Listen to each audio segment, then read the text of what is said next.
All right, let's jump right in. The S&P 500 has just blown past the 7,000 milestone. Now, this is a huge, historic moment, but it's happening against a backdrop of serious global conflict and massive technological change. You've got to understand, this isn't the 2025 market anymore. Not even close.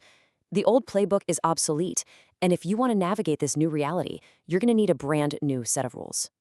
And this quote right here, it just hits the nail on the head. In the short term, the market acts like a voting machine. It's all about popularity, sentiment, hype. But in the long run, it becomes a weighing machine. It measures actual substance, real fundamental value. That climb to 7,000 was fueled by a lot of votes. But trust me, the weighing is about to begin.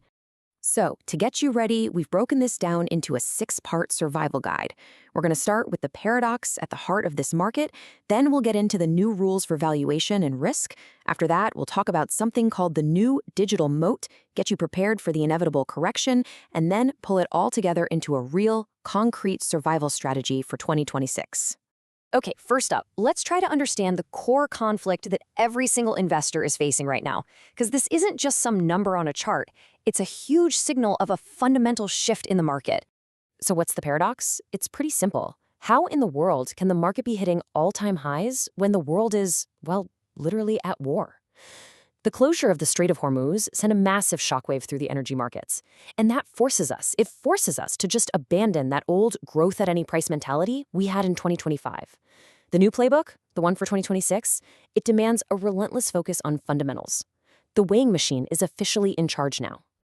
And that brings us right to our first set of rules. They all revolve around one critical question. How do you properly value a company when all the old metrics are getting twisted and warped by these powerful new forces?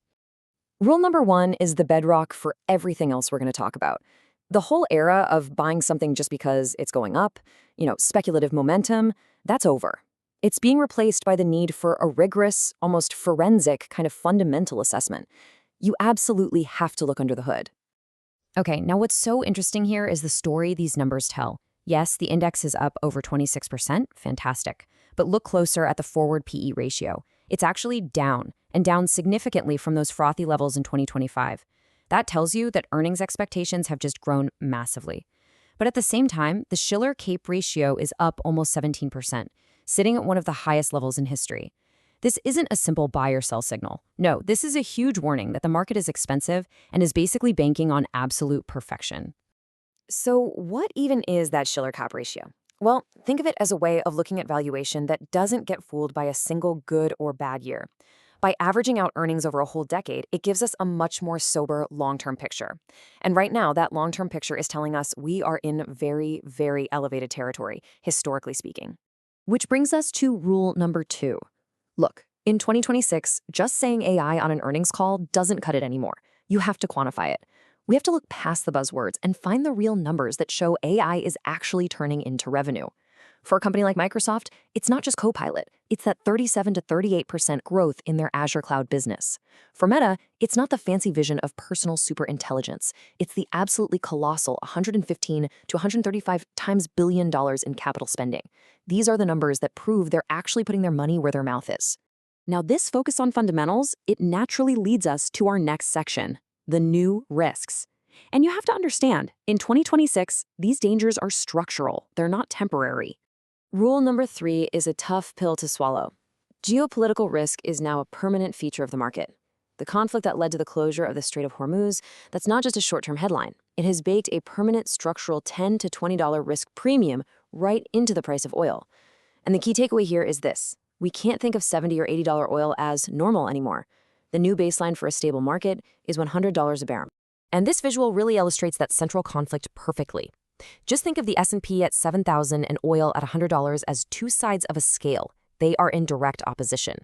High energy prices that stay high act like a tax on the entire economy. They squeeze corporate margins and they crush consumer spending. For the S&P to stay above 7,000, oil prices pretty much have to stay below that $100 wall. They can't both stay up. One has to give. Okay, now for rule number 4, and this one is a really brutal truth about market psychology. Take a look at this sentiment data. On April 1st, when the market was lower, bearish sentiment was over 51%. That's a classic contrarian sign that a rally was probably coming. But then look what happened on April 15th, the day we actually crossed 7,000.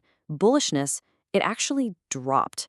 This suggests that just as retail investors are getting all excited about the breakout, the institutional money is getting cautious and quietly moving to the sidelines. This, my friends, is the classic breakout trap. So to avoid that trap, you need to follow Rule 5, master the technical levels. Now, these numbers aren't magic. They just represent areas where huge pools of buyers and sellers have fought it out before. The key level to watch is that pivotal support around 6,750. That's a major Fibonacci level, a tool traders use to find hidden support, and it really represents the line in the sand for this rally. If we fall below that, the war lows down at 6,300 become the ultimate floor for the market. Okay, so we've covered market valuation and risk. But what about the risk to businesses themselves? There's a fundamental shift happening in what gives a company its competitive advantage. A brand new kind of digital moat is being dug as we speak. This is rule number 6, and it is a profound one.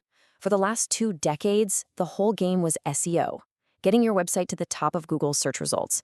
That game is ending. The new moat is AEO, Answer Engine Optimization.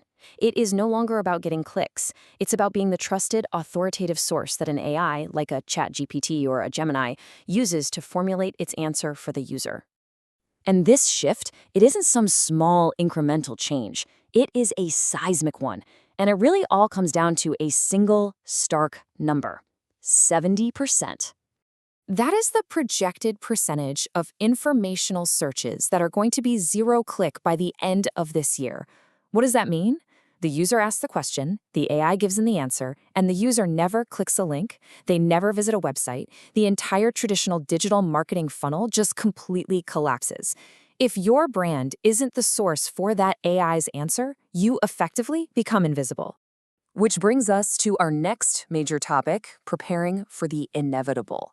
After a run like this, a historic run, and with all these new risks we've just talked about, we have to talk about a market correction. And rule number 7 is simple. Prepare for a 10% fundamental correction. Now, this isn't about predicting a crash. It's about understanding a core market principle called mean reversion. Basically, what goes way up must eventually come back toward its long-term average. After a period of extreme outperformance like we've seen, a digestion period is not only likely, it's actually healthy for the market. And history shows us that corrections after these big milestone numbers are completely normal. I mean, when the S&P hit 3,000, we saw a massive 34% drop during the COVID crash, but the market recovered in just 5 months. Even after hitting 5,000, we saw that quick 5% dip. These pullbacks are a feature, not a bug. They recalibrate the market and set the stage for the next leg up. So let's put it all together. We've looked at the new valuations, the new risks, the coming correction. How do you turn all of this insight into an actual, actionable strategy to not just survive, but to thrive in 2026? Here is your 3-point synthesis. First, seriously consider rotating into equal weight indices. The rally has been so top-heavy for so long, and a broadening out is really the next logical phase. Second, focus on quality. We're talking companies with strong balance sheets and real cash flow that can actually withstand shocks. And third, maybe consider allocating to private assets, things like infrastructure, which can provide stability when the public markets get volatile. But before we wrap up, I have to share a powerful case study of what happens when these rules are ignored. We're calling it the all birds warning, and it perfectly captures the speculative danger of AI washing. That's when a company just slaps an AI label on a failing business to trick investors. Allbirds, a struggling shoe company, suddenly announced a pivot to Newbird AI, a supposed provider of GPU computing. The stock surged over 500% in a single day. This is exactly how you spot the trap. Use this checklist. Did they actually hire machine learning engineers, or did they just change their Twitter bio? Are they building real technology, or just putting a pretty wrapper on an existing AI?